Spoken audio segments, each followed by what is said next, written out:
खुदावंद यीशु मसीह के बाबरकत और जलाली नाम में मेरे तमाम देखने वाले नाजरीन को मोहब्बत भरा सलाम पहुँचे। उम्मीद करते हैं और दुआ भी करते हैं कि आप हमेशा की तरह खुश होंगे, मुतमईन होंगे, शादमान होंगे और सेहतमंद और तंदुरुस्त होंगे। और यही दुआ हम भी करते हैं कि शायद आप हमारे लिए दुआ करते हो, बल्कि मैं कहूँगी यकीनन आप में से बहुत सारे लोग हमारे लिए दुआ करते हैं और ये आपकी ही दुआओं का जवाब है कि आज हम एक बार फिर आप लोगों के लिए मौजूद हैं। और खुदावंद का शुक्र करते हैं कि आज एक बार फिर खुदावंद ने ये मौका दिया कि हम आपके साथ मिलकर खुद भी सीखें और आपके साथ भी खुदावंद के पाक कलाम की खूबसूरत और अमीर बातों को शेयर करने वाले हों। आज फिर हमारे साथ मौजूद हैं सिस्टर रुबीना खान। सिस्टर, आपको वेलकम करते हैं और खुदावंद की शुक्रगुजारी करते हैं कि आज आप एक बार फिर हमारे दरमियान मौजूद हैं। Thank you Shaheena. खुदावंद आपको बहुत बरकत दे और तमाम व्यूअर्स को भी बहुत बरकत दे। खुदावंद का शुक्र हो। Thank you sister. नाज़रीन, जिस तरह हमारे तमाम प्रोग्राम्स आप लोगों को बेइंतहा पसंद भी आते हैं और बहुत सारे सवालात आपके हमें मौसूल होते रहते हैं और हम कोशिश करते हैं कि अपने किसी न किसी प्रोग्राम में उन सवालात के जवाबात दे सकें या उन तमाम कॉन्टैक्ट डिटेल के ज़रिए आपसे रब्ता कर सकें जिस पर आप हमसे रब्ता करते हैं। उन तमाम मोहब्बतों के लिए शुक्रिया जो आप हमसे करते हैं अपनी दुआओं के ज़रिए, अपने कमेंट्स के ज़रिए। खुदावंद करे कि आप इसी तरह हमारे साथ राब्ते में रहें और हमारे साथ गुफ्तगू करते रहें। जिस तरह गुज़िश्ता तमाम प्रोग्राम्स बेहतरीन तरीके से और खुदावंद के पाक रूह की रहनुमाई से आपके लिए पेश किए गए हैं, आज भी एक बहुत ही ज़बरदस्त प्रोग्राम आपके लिए हम पेश करने को हैं। शहीना, मैं यहाँ पे कुछ कहना चाहूँगी जी जी कि जिस तरह तमहीद के तौर पर कि जो टॉपिक है हमारा वो मौजज़े पे है, तो मैं ये देखती हूँ कि मौजज़े पहले भी होते थे और मौजज़े आज भी होते हैं, लेकिन आजकल मैं मौजज़ात के बारे में ज़्यादा जो है हम लोग सुनते भी हैं और हम कोशिश भी करते हैं और हमारा दिल भी चाहता है हमारी ज़िंदगी में भी मौजज़ा हो। तो खुदावंद तो चाहता है कि हमारी ज़िंदगियों में मौजज़ा हो और मैंने देखा है कि जहाँ पे इंसानी काविशें, कोशिशें दम तोड़ देती हैं और खुदावंद वहाँ पे काम करता है। बल्कि मैं ये समझती हूँ खुदावंद ये चाहते हैं कि हमारी ज़िंदगी ही मौजज़ाती ज़िंदगी हो, क्योंकि अगर हम किसी से मिलते हैं तो बाज़ दफ़ा हम बहुत सारे लोगों को मायूस कर देते हैं, लेकिन खुदावंद चाहते हैं कि जब हम किसी से मिलें तो उनकी ज़िंदगी में खुशी आए, इत्मीनान आए। तो वो खुदा के कलाम के बगैर नहीं हो सकता। तो मौजज़ा जो है ना बड़ा ज़बरदस्त टॉपिक है और इसके मौज़ात के हसूल को जानने के लिए इंतहाई ज़रूरी है कि हम उसकी गहराई में जाएं कि ये है क्या, कि एकदम से तो सारा काम नहीं हो जाते ना, ये एकदम से तो सब कुछ नहीं वो हो जाता। तो इस चीज़ पे आज हम ज़्यादा फोकस करना चाहिए। चलें, आज प्रोग्राम का फॉर्मेट चेंज हो गया। हमारे स्पीकर ने आज जो है वो प्रोग्राम का टाइटल आपके साथ शेयर किया है कि आज हम बात करेंगे नाज़रीन मौजज़े के हवाले से। तो सिस्टर प्रेसी को कंटिन्यू करते हैं कि मौजज़े की बुनियाद आखिर है क्या, इसके बारे में आप ज़रूर तफसील के साथ बताइए। जिस तरह मैंने पहले कहा कि जो मौजज़े की बुनियाद है, या चले हम किसी इंसानी वो कोशिश से इसको शुरू करते हैं कि जब हम अपनी ज़िंदगी में कोई काम करते हैं, या जैसे मैं अपने गार्डन में कोई पौधा लगाती हूँ तो उसको लगाने से पहले मैं पहले वो ज़मीन को तैयार करती हूँ। या हम एक किसान की तरफ जब हम देखते हैं तो वो पूरी उस जगह को पहले निकालता है, उसमें से पत्थर निकालता है, उसमें से गंद बला निकाल के एक साइड में करता है और वो ज़मीन को एक नरम वो मिट्टी बनाता है कि ताकि जब उसमें मैं बीज डालूँ तो कोई रुकावट ना हो।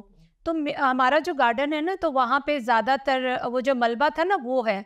अभी पिछले वो महीनों में हमारा एक दरख्त बहुत बड़ा हो गया था, लेकिन वो अचानक ही ना गिर गया। और जब वो गिर गया तो जब हमें पता चला कि अब वो वहाँ तक पहुँच गया था जहाँ पे अब उसको मिट्टी नहीं मिल रही थी, नीचे एक बहुत बड़ा पत्थर था, तो अब उसको खुराक भी नहीं मिल रही थी। अच्छा, ऊपर से वो बहुत अच्छा लग रहा था, हमें पता भी नहीं चला कि इसके नीचे अब पत्थर आ गया और उसको खुराक नहीं मिल रही है। तो आप भी देखें कि वो एकदम से गिर गया है। और इसी तरह से हमारी ज़िंदगियाँ भी होती हैं और हमें पता भी नहीं चलता कि हमारे अंदर वो असली खुराक जा रही है या नहीं जा रही है, या हम उस चीज़ को हासिल कर पा रहे हैं या नहीं कर पा रहे हैं।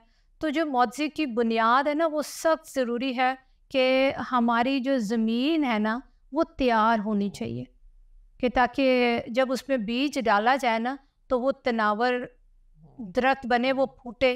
और मेरी और आपकी यही कोशिश होती है कि जब हम कुछ करें तो वो उसका जो उसकी जो क्या उसको बोल सकते ग्राउंड है, वो पूरा का पूरा तैयार जी। क्योंकि जब हम एक इमारत बनाते हैं तो आप देखो उसके लिए पूरी एक तैयारी होती है कि उसको कितने वो टाइम तक पानी लगाना है, कितने टाइम तक उसको ऐसे रखना है। तो एक ये पूरा प्रोसेस है। तो इसी तरह से जब आपने मुझसे बात की तो मैंने कहा क्यों ना इस चीज़ को लेके चला जाए, क्योंकि हम मौजे तो करते हैं, अगर हमें शिफा नहीं मिलती तो हम कहते हैं फ़ौरन हमें मौजा मिल जाए। और अक्सर ऐसे होता है कि बहुत सारे लोग इकट्ठे भी जाते हैं इबादतों में, क्रूसेड्स में, और उनमें से किसी एक के लिए मौजा होता है तो दूसरा उसको ये कह रहा था तेरा ईमान ठीक नहीं था, तेरा ये नहीं था, तेरे साथ क्यों नहीं हुआ। तो हम दूसरों की ना दिल शिकनी करते रहते हैं। तो असल में ये होता है कि हमारी अपनी तैयारी नहीं होती है। बिल्कुल। अगर मैं आज यहाँ पे तैयारी के बगैर मैं आ ही नहीं सकती थी, पहली बात है कि मैं आ ही नहीं सकती थी, क्योंकि हर चीज़ की तैयारी खुदावन ने करवाई हुई है। तो इसके लिए मैं ये समझती हूँ कि हम मुआवजा तो मांगते हैं, लेकिन हमारी जो इमारत जो होती है ना उसके ढांचे बड़े कमज़ोर होते हैं। और खुदावन यीशु ने क्या खूब बात की कि अगर कोई घर बनाए और रेत पे बनाए, रेत पे तो घर पहली बात है बनता ही नहीं है। बिल्कुल। और अगर घर बनाना है तो किस पे बनाए? खुदावन यीशु ने किसकी मिसाल दी है? चट्टान पे, ताकि आंधियाँ आएंगी, तूफान आएंगे और वो आपको गिरा नहीं सकेंगे। तो तभी कहा गया है कि अपनी जो बुनियादें ना वो मजबूत होनी चाहिए। अब बुनियादें कैसे मजबूत होंगी, इस पे भी हम गौर करेंगे कि खुदा हमारी बुनियाद को कैसे मजबूत करता है। आप कुछ पूछना चाहेंगे? जी बिल्कुल, मैं चाहूँगी इसी को आप ज़रूर बयान करें कि बुनियाद किस तरह से मजबूत हो सकती है। और अभी जिस तरह से आपने एक्सप्लेन किया, क्रूसेड्स के हवाले से ही बात कर लेते हैं। और आप भी जानती हैं कि पाकिस्तान में, एशिया में बहुत ज़्यादा क्रूसेड्स और बहुत ज़्यादा गैदरिंग्स जो है वो रिलीजियस पॉइंट ऑफ व्यू से की जाती हैं। और वाकई वो वाली बात आपने बिल्कुल सही कही कि एक को मिलता है मौजज़ा तो दूसरा जो है वो एहसास कमतरी का शिकार हो जाता है, या वो बहुत ज़्यादा डिसअपॉइंट हो जाता है। ये शायद वो दिखाने के लिए कि यार ऐसे लग रहा है जैसे मैं बिल्कुल ठीक हो गई हूँ या हो गया हूँ, जैसे भी है, जो भी शख्स हो सकता है वो, तो वो मगर फिर वो अगले क्रूसेड में वही शख्स फिर से आपको खड़ा मिलेगा। तो खुदा ने इस तरह से तो मौजज़ा कभी भी नहीं किया, खुदा ने शिफा तो इस तरह से कभी भी नहीं दी। खुदा ने हमेशा ईमान के मुताबिक तो दी ही है, मगर खुदावंद का रहम और खुदावंद का फजल उस शख्स पर होना भी बहुत ज़रूरी है। मैं ये समझती हूँ मौजज़े का मतलब ये खुदा का रहम और फजल। बिल्कुल बिल्कुल। आपने देखा होगा कि इतने हम झुंड और बसें भर भर के जाते हैं। और मैंने क्योंकि मैं वो प्रेयर वॉरियर जो टीम होती, कराची प्रेयर वॉरियर की मैं लीडर रही हूँ, और मैंने देखा हूँ उनके धागे भी बंधे होते हैं, वो कहीं और भी विजिट करते रहते हैं। जब उनको पता चलता है कि कोई बाहर से गोरा आ रहा है तो शायद गोरे के वसीले कोई मुआवजा होगा, काले मुआवजा नहीं कर सकते हैं। तो एक तो उनकी जो शुरुआत है, जो बुनियाद है, वो ही गलत है कि वो खुदा के पास सिर्फ आते ही कुछ ना कुछ लेने के लिए। बिल्कुल। आप ये देखें कि आपने दिया क्या है, आपने कोई वक्त स्पेंड किया है, या आपने खुदा के साथ कोई वादा किया है कि खुदावन मेरी ज़िंदगी में ये प्रॉब्लम है। तो मैं ये समझती हूँ कि जब आप खुदावन के साथ वक्त गुजारते हो ना, तो ये सबसे बड़ा मुआवजा है या नहीं? बिल्कुल। आज के टाइम में तो मैं कहती हूँ, बल्कि हर टाइम में आप किसी भी वक्त को ले लें, मसरूफियात ये हर बड़ा मुआवजा है कि अगर आप 2 घंटे 3 घंटे 1 घंटा ही खुदा के साथ उस रफाकत में रहें, जिस तरह से यसाया में लिखा हुआ है, जिस तरह दुल्हा दुल्हन में राहत पाता है, वैसी हमारा खुदा हम में राहत पाता है। तो हमें तो फिक्रें कितनी सारी होती हैं, हमारे पास तो काम ही बहुत सारे होते हैं कि खुदा बस मैं एक चैप्टर पढ़ लूँ और किसी के लिए दुआ कर लूँ और बस मैं हांडी बना लूँ, मैं ये कर लूँ। खुदा ऐसा नहीं चाहता। वो चाहता है कि अगर आपको कुछ चाहिए तो जिस तरह मैंने ये वर्ड्स कोड की है कि जिस तरह दुल्हा दुल्हन में राहत पाता है, वैसी हमारा खुदा हम में राहत पाता है कि जब हम उसके पास आते हैं वो हमारे साथ टाइम स्पेंड करना चाहता है। तो हम लोग जो है, हमें जो मुआवजा है वो सिर्फ हम यही समझते हैं कि हमारी टांगें सही हो गई हैं, हमारी आंखें सही हो गई, हमारे घुटने सही हो गए हैं, वीज़ा लग गया है। ज़्यादातर तो आजकल मुआवजा यही है, ठीक है। और दिल की तब्दीली का कोई मुआवजा मुझे नज़र ही नहीं आता है कि हाँ कोई ये भी कहता हो कि मैं इस क्रूसेड में गया या मैं इस क्रूसेड में गई तो खुदा ने मेरा दिल तब्दील कर दिया। आप देखें सारे प्रॉब्लम्स दिल से शुरू होते हैं। तो अगर दिल ही आपका खुदा के काबू में आ गए तो फिर तो मौजे मौजे, आपको हर तरफ मौजा नजर आता है। जिस तरह मैंने पहले कहा कि खुदा मौजा करना नहीं चाहता, खुदा चाहता है कि मौजाती जिंदगी हम जिए, आमीन, क्योंकि हम उसके लहू से धुले हुए हैं। उसने हमारे लिए अपनी जान का कफारा दिया है, सिर्फ एक दो मौजों के लिए नहीं। वो तो चाहता है कि चलते फिरते और हमारे मुंह से जो कुछ निकले वो मौजात वकूअ पजीर होते चले जाएं। आमीन। हम जिसके साथ टच हो जाए, आप देखिए एलिया अलीशा के साथ से ही गुजरा है और वो सब कुछ छोड़ के कह रहा है मैं तेरे पीछे आ रहा हूँ, और ऊपर से एलिया उस पर रोब झाड़ रहे हैं कि मैंने तुझे क्या बोला है, मैंने तो तुझे कुछ नहीं बोला। आप देखिए खुदा हमारे साथ ऐसे करना चाहता है। ये वही नबी है, ये वही पैगंबर है, ये वही बुजुर्ग है जो खुदा आज चाहता है कि हमारी ज़िंदगी में ये भी काम हो। लेकिन हम एक सर्टन टाइम के लिए हम कहते हैं कि हमारी ज़िंदगी में तब होगा जब कोई आएगा, हमारी ज़िंदगी में जब कोई क्रूसेड आएगा तो हम उसमें जाएंगे, तो कोई मौजज़ा होगा। तो हमने ना खुदावन को कैद कर दिया। वो हम ये नहीं समझते हमारे घर में भी मौजज़ा हो सकता है। हम ये नहीं समझते कि अगर मेरा बेटा जो नाफरमान था वो फर्मा बरदार हो गया तो ये भी एक मौजज़ा है। बस हमें जो कुछ मिलता होना तो हम समझते हैं बस ये मौजज़ा है, ये मौजज़ा है। तो हमारे माइंड सेट जो है ना वो बिगड़ चुके हुए हैं। बिल्कुल। यहाँ पर सिस्टर मैं नाजरीन के साथ भी थोड़ी सी बात करना चाहूँगी। नाजरीन, बीच में सिस्टर ने एक बहुत ज़बरदस्त बात की है कि हम जिस्मानी चीज़ों के लिए, अपने घर की बरकत के लिए या अपने बच्चों की फर्माबरदारी के लिए जब खुदा के पास जाते हैं, बेशक मैं भी इस बात से इनकारी नहीं हूँ, ये भी हमारी लाइफ में बहुत बड़ी जिम्मेदारी कि हमने उनके लिए भी दुआ करनी है। मगर यहाँ पर गौर करने की एक बात है कि क्या हमने अपनी और खुदा की जो वो रफ़ाकत है, और कलाम में बड़ी खूबसूरत आयत है कि वो पहली सी मोहब्बत तुमने छोड़ दी है। वो कौन सी मोहब्बत है? वो यही मोहब्बत है कि आप घंटों घंटों लोगों को दिखाने के लिए नहीं, अपने घर वालों को दिखाने के लिए नहीं, सिर्फ खुदा के साथ राब्ते में अगर वो 5 मिनट अगर आप खुदा को पूरी ईमानदारी के साथ और उस तौर पर जिस तौर पर अभी बड़ी खूबसूरत आयत खुदा की खादमा ने कही कि जैसे दुल्हा दुल्हन में या दुल्हन दुल्हा में राहत पाती है, वो 5 मिनट अगर आप खुदावंद के साथ उस मोहब्बत के लिए, उस रफ़ाकत के लिए जिसके आप वाकई भूखे और प्यासे हो, तो आप देखिए वो 5 मिनट के बाकी के 24 घंटे खुदावंद आपकी ज़िंदगी में कैसे मौजज़ाती काम करते हैं। अगर आपका दिल, आपकी रूह, आपका ज़हन तब्दील होता है तो मौज़े आपसे दूर नहीं है। हर रोज़ हर घड़ी आपकी ज़िंदगी में मौजज़ात होते ही चले जाएंगे। जी सिस्टर, मैं चाहूँगी आगे बढ़ते हैं और आप इसके बारे में ज़रूर कुछ बताएं। मैं एक और पॉइंट जो है रेज़ करूँगी कि मौजज़े की जो बुनियाद है वो कैसे मजबूत हो सकती है। बिल्कुल बिल्कुल, क्योंकि ये तो ये बड़ी इम्पोर्टेंट चीज़ है कि आप क्या आप खुदा में मजबूत हैं? क्या आप दुआ और रोज़े में रहते हैं उसके साथ, या आप एक ज़िंदा कलीसिया के मेंबर हैं? ये भी आजकल आपको पता बड़ा फुकदान है कि ज़िंदा कलीसिया है भी या नहीं है, क्योंकि रेगुलरिटी हमारे चर्चों में बहुत ज़्यादा है और टैबलो हमारे चर्चों में बहुत ज़्यादा है। मैं इनके ख़िलाफ़ नहीं हूँ, लेकिन मैं समझती हूँ जो चीज़ें बाहर की हैं वो बाहर ही रहें तो वो ज़्यादा अच्छे हैं। क्योंकि चर्च जो है वो एक बड़ी तकद्दस वाली चीज़ है, एक बड़ी पाक चीज़ है कि जहाँ पर खुदा और उसकी कलीसिया उसको मिलने के लिए आती है। तो क्या हमारी बुनियादें इस तरह से मजबूत हैं? क्या हम हर रोज़ वो अच्छी खुराक खाते हैं? वो खुराक हमें कहाँ से मिलेगी? वो खुराक हमें कलाम मुक़द्दस से मिलती है।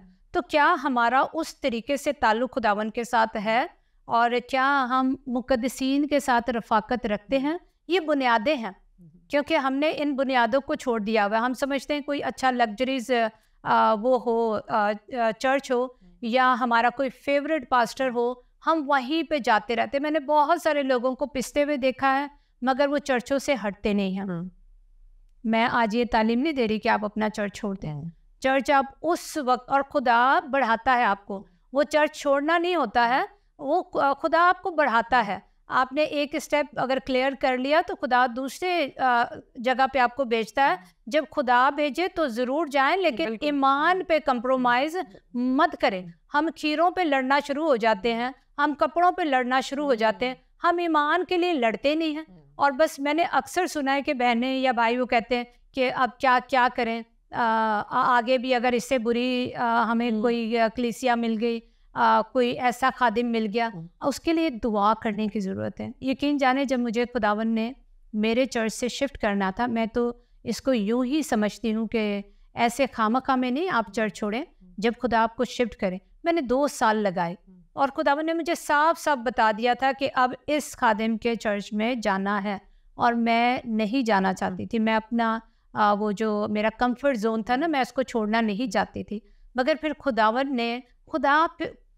खुदावन को तरीके आते हैं फिर हमें हटाने के ना, क्योंकि जहाँ हम चिपक के बैठ जाते हैं ना, वो हमें हटाना जानता है। फिर उसने ऐसा मेरा वहाँ से सिलसिला हटाया कि वो जब तक मैं उस दूसरे चर्च में नहीं गई, और अभी तक मेरा जो मदर चर्च है उसके वहाँ के खादमों से मेरी बड़ी ज़बरदस्त रफ़ाकत है। जब भी हमें टाइम मिलता है हम बात करते हैं, जब भी कोई दुआई रिक्वेस्ट होती है वो मुझे इनवाइट करते हैं। मैं इंतज़ार करती हूँ कि वो कब आए, ऐसा क्योंकि मैंने किसी इस तरीके से नहीं छोड़ा जैसे लोग छोड़ते हैं। बिल्कुल, मैं भी कहने ही वाली थी ये बात। मैंने उस तरीके से नहीं छोड़ा, और वो भी जानते हैं, और यहाँ पे भी जो मैं हूँ, और मैं यही कहती कि खुदावन जब तक आपकी मर्जी, क्योंकि आप देखिए खुदा सिर्फ मौजज़ा करना नहीं चाहता, वो हमारी ज़िंदगी को मौजज़ाती बनाना चाहता है। मैं और आप खुदा के लिए बड़े अहम है शहीना। अगर हम अपनी कीमत का अंदाज़ा लगाएं ना, तो आप देखें कि किसी के लहू से खरीदे गए हैं, पैसों से नहीं खरीदे गए हैं। ठीक है, हम पैसों से नहीं खरीदे गए, किसी के लहू से खरीदे गए हैं। तो हमारी बड़ी कीमती ज़िंदगी है। जब तक हम इस ज़मीन पर हैं, तो जो काम खुदावन ने हमारे ज़िम्मे दिए हैं, बहुत सारी रूहें हैं जिनको हमने बचाना है। हम किसी चर्च में चले जाएंगे, हम किसी मीटिंग में चले जाएंगे, लोग हमसे मिलकर उनकी ज़िंदगी बदल सकती है, उनकी राय बदल सकती है। आपको पता है, सोच बदल जाना ही ज़िंदगी का बदल जाना है। तो अगर उसकी सोच बदल गई है, तो आप देखो तो उसकी ज़िंदगी बदल गई है। तो हम सिर्फ एक ही जगह पर नहीं रह सकते, और ना उसने एक जगह के लिए हमें बनाया है। तो मैंने जिस तरह आपसे कहा कि हम किस तरह से हमारी बुनियादें मजबूत हो सकती हैं, तो वही है कि खुदा के कलाम को पढ़ने से, जिंदा कलीसिया में रफ़ाकत रखने से। और फिर आप देखें, जब हम जिंदा कलीसिया में भी होते हैं तो दुश्मन आता है हमें हिलाने के लिए कि यहाँ पे तेरा कुछ नहीं हो सकता, तू दुआएं मत कर, तू रोज़े मत रख, तू बाइबल मत पढ़। तो मकसद वो हर वक्त उसकी कोशिश होती है कि वो हमें अच्छी जगहों से हटाए। मगर हम जब खुदावन में मजबूत होते हैं ना, तो फिर कोई भी चीज़ हमें वहाँ से अलग नहीं कर सकती। जिस तरह पौलुस रसूल बड़ी खूबसूरती के साथ फरमाते हैं कि मसीह की मोहब्बत से हमें कोई भी चीज़ जुदा नहीं कर सकती। ना दुख, ना तकलीफ, ना भूख, ना नंग, ना मुसीबत, ना मौत। क्योंकि हमारे पास तो एक ये बड़ा इनाम है ना, लोगों की तो मौत के बाद ख़त्म हो जाती है ना, बस अभी पता नहीं कहाँ होंगे कहाँ नहीं होंगे। बड़े बड़े अकीदे वाले बाज़ दफ़ा वो भी डामाडोल हो जाते हैं कि कहाँ होंगे, लेकिन हमारे पास तो ये हमारी तो ईमान की पुख्तगी है, और हमारे ईमान का एक बहुत बड़ा जुज़ है कि अब्दी ज़िंदगी हमारा इंतज़ार करेगी। यहाँ पर आंखें बंद होंगी तो दूसरी जगह जहाँ पर आंखें खुलेगी तो खुदावन यीशु मसीह नासरी हमारे सामने होंगे। तो हमारे पास तो एक बड़ी उम्मीद है, एक ज़िंदा उम्मीद है कि हम तो किसी भी तरह से परेशान होने की हमें ज़रूरत नहीं होती जब हम खुदा में मजबूत होते हैं। जब खुदा में तरक्की कर रहे होते हैं तो वो बस लगाना शुरू कर देता है, अब किस तरह मैं इसको गिराऊं, अब किस तरह मैं इसको परेशान करूं। यहाँ पर सिस्टर भी आप जिस तरह से बात कर रही थी कि क्रूसेड्स में हम जाते हैं और शिफा के लिए जाते हैं, मौजज़े के लिए जाते हैं, मगर यहाँ पर मैं ज़रूर एक बात करना चाहूँगी, ऐसे भी लोग हैं जो काफ़ी सालों से बहुत ईमानदार हैं, खुदा के साथ रफ़ाकत में भी बहुत स्ट्रॉन्गली जो है वो खुदा के साथ कनेक्ट हैं, मगर जब कोई मुश्किल आती है तो फिर वो खुदा के साथ जैसे बिलफर्ज मन्नत मान लेते हैं कि हम रोज़े रखेंगे या हम खुदा आपके साथ और ज़्यादा टाइम स्पेंड करेंगे, मेरी ये प्रॉब्लम सॉल्व कर दें। मैं समझती हूँ कि ये आपको अपने ईमान को बढ़ाने के लिए करना भी चाहिए, मगर उसके बाद जैसे ही वो उनका काम पूरा होता है या वो खुशी जो वो चाहते हैं या वो कमिटमेंट जो खुदा से करते हैं, जैसे ही वो उनकी लाइफ में मुआवजा रूनुमा होता है, उसके बाद वो शायद ढीले पड़ जाते हैं या वो मिस कमिटमेंट हो जाती है। तो मैं चाहूँगी, ऐसे अक्सर तो हम बात करते हैं उन लोगों के लिए जिनकी ईमान कमज़ोर हैं या जिनकी खुदा के साथ रफ़ाकत इतनी मजबूत नहीं है, मगर मैं चाहूँगी कि अभी आप उन लोगों के लिए भी ज़रूर बात करें जो शायद बहुत सालों से खुदा के साथ लिपटे हुए हैं, मगर अब कई सालों के बाद वो कमज़ोर पड़ गए हैं या वो उस राह से हट गए हैं जिसकी कमिटमेंट खुदा के साथ की, उनके लिए भी आप कुछ बात करें। सीधा ये बहुत ज़बरदस्त पॉइंट भी है और ये बड़ा दुखी पॉइंट भी है, क्योंकि अभी जहाँ पर एक नई खिदमत मेरी स्टार्ट हुई है तो वहाँ पे कलीसिया में कुछ बहनें आ रही थी और उसके वो बड़े जोश व खरोश में आए और उनकी नीड पूरी हुई। जैसे उसके हस्बैंड की जॉब नहीं थी, 1 साल से ऊपर हो गया हुआ था। तो जैसे ही दुआ हुई और खुदावन ने सेकंड वीक उसको ये खुशी की खबर दी। और उसके बाद जो था वो उस ख़ानदान में पिकनिक थी और उसके बाद वो हफ्ते को जिस घर में इबादत होती है उन्होंने भी पिकनिक पे जाना था, लेकिन जिन्होंने आना था, जिनके घर में उनकी दुआ को खुदावन ने सुना और उसके हस्बैंड की जॉब लग गई, लेकिन वो पिकनिक की तैयारी में लग गए और उन्होंने उस दिन इबादत को अटेंड नहीं किया। जिस तरह आपने पहले कहा कि एक किस्म के तो ये लोग हैं कि मुआवजा लेते हैं, अपनी नीड पूरी करते हैं और बस खुदावन को टाटा बाय बाय करते हैं, लेकिन जब तक मुआवजा नहीं मिलता आप उनके जोश व खरोश का अंदाज़ा ही नहीं लगा सकते हैं। और जहाँ तक मैं आपके दूसरा सवाल है कि बहुत टाइम हो गया है कि वो खुदावन के साथ चलते चलते थक गए हैं या रह गए हैं या उनकी सोच कहीं पे रुक गई है, तो कलाम में तो बड़े वाज़ेह तौर पे खुदावन यीशु ने कहा कि मैं खोए हुओं को ढूंढने के लिए आई। तो अगर वो कहीं पे खो गए हैं, कहीं पे रुक गए हैं, तो परेशान मत हो। खुदावन यीशु तो हर वक्त बाहें पिसारे खड़ा हुआ, वो तो हर वक्त कहता है तू कहाँ है मेरी बेटी, तू कहाँ है मेरे बेटे। वो तो हर वक्त चाहता है। और आप देखें कि हमारा खुदा कैसे तहम्मुल करके ठहरा रहता है कि इसने किसी वक्त में, क्योंकि क्रंथस के ख़त में लिखा हुआ है कि खुदावन में की गई, मसीह में की गई मेहनत कभी रायगा नहीं जाती है। अगर हम अर्ली एज में मेहनत की हुई है, मैंने देखा, ये मेरी लाइफ का भी तजर्बा है कि जो मैंने मेहनत की हुई थी ना, उसका फल मुझे आज मिल रहा है। ठीक है, आज मेरे ख्याल से वो मेहनत नहीं है जो मैंने पहले कर ली।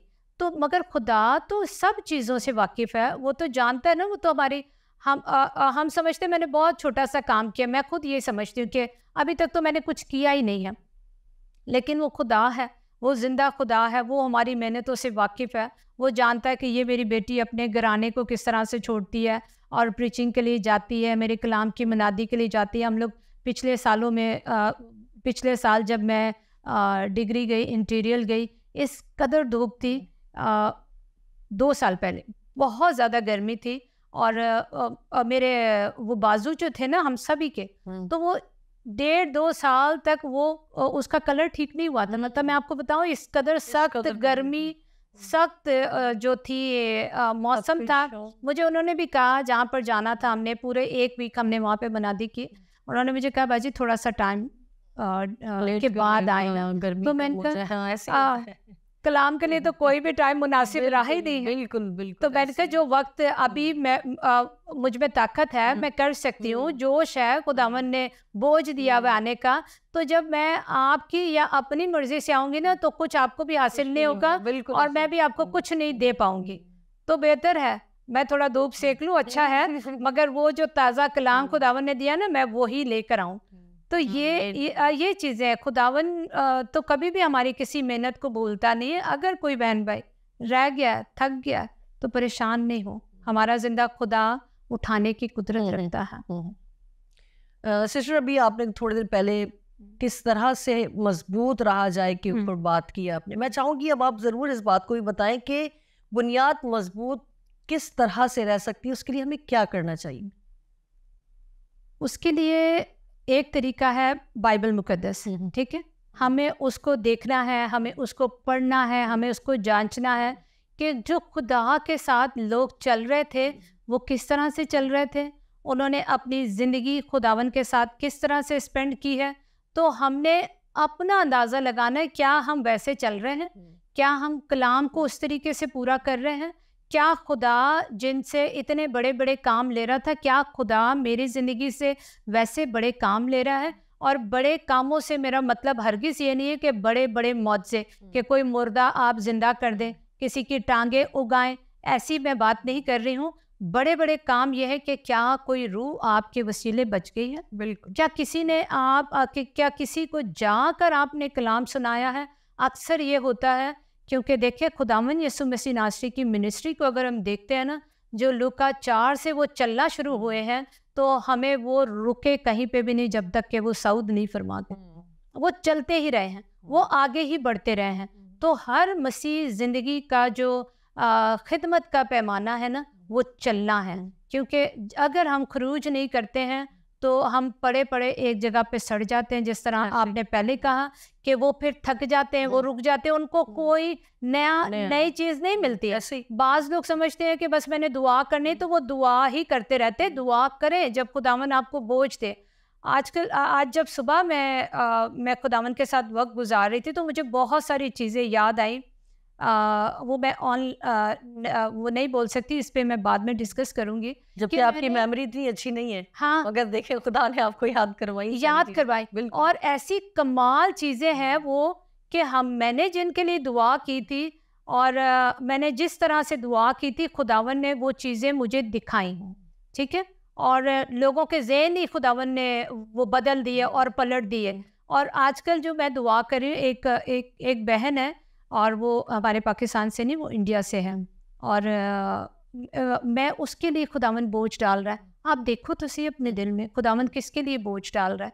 और जब खुदा बोझ डाल रहा है तो फिर हमने उनके लिए दुआ करनी है। तो फिर हम अपने पॉइंट पे आ जाते हैं वापस कि ऐसे अपने वक्त को हमने बर्बाद नहीं करना। हमने जो वक्त खुदावन ने हमें दिया है, हमने उसी में चलना है और उसी में सर्फ होना है। हमने अपने आप को जांचना और परखना है, क्या हम खुदावन के साथ, क्या खुदा के कलाम के साथ टैली हो रहे हैं, मजबूत हो रहे हैं, चल रहे हैं। खुदा हमसे काम ले रहा है या नहीं ले रहा, कहीं मैं अपनी मर्जी से तो नहीं कुछ कर रही हूँ। ये चीज़ें बुनियादी चीज़ें हैं कि अक्सर लोग कहते हैं ना कि मेरे लिए दुआ करें, मुझे तो पता ही नहीं मेरी खिदमत क्या, जबकि 15-15 साल से चर्चेस चलाते हैं और वो कहते हैं मुझे पता नहीं। तो आपको कैसे पता चलेगा जब तक कि आप इसके साथ लिपटे चिपटे नहीं रहेंगे।